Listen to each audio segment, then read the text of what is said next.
A new report shows the supply of new homes will crash to the lowest levels in a decade within 2 years, throwing out the government's plan to build 1.2 million new homes by 2029. Holly was just talking about this.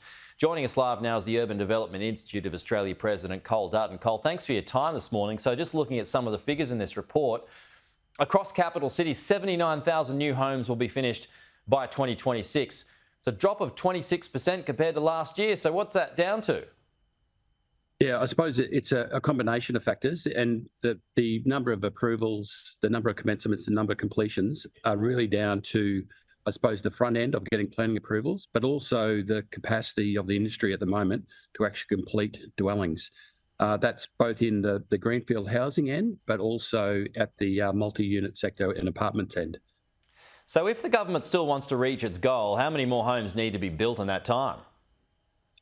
Well, the goal for the government, I think it's good to have a goal, number one. The 1.2 million actually draws focus for government and the industry to look at what we can achieve per year. It's really, if you boil it down, it's 240,000 homes a year across the spectrum of housing from Greenfield all the way through to apartments. Yeah, but we're so far behind. I mean, just to give us an idea of the magnitude that's ahead of us, you know, what sort of catch up is needed to still hit those targets? Yeah, certainly, probably over the last 12 months, we're looking at around 170,000 compared to the 240 target.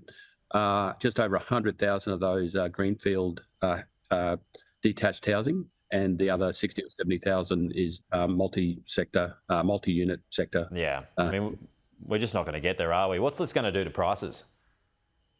Certainly, if we don't have a continual supply through the various cycles in the various states, the capacity and the pricing, depending on demand, obviously, will continue to rise. Yeah. It's certainly for us, the call for us is to ensure that we have a coordinated approach to supply across the housing continuum. Well, here's the problem. You don't really have a coordinated approach, though, because you need all the levels of government, and it's federal, it's state, it's local. You need everyone singing from the same song sheet, but they're not, are they?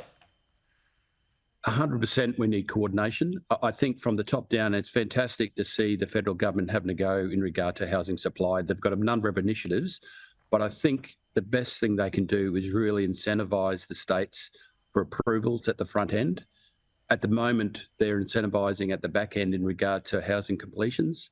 The best thing that the government can do is actually get hand in hand with each state government, incentivise them to create supply at the front end of the planning process. All right. Cole Dutton, we'll leave it there. Thanks for your time.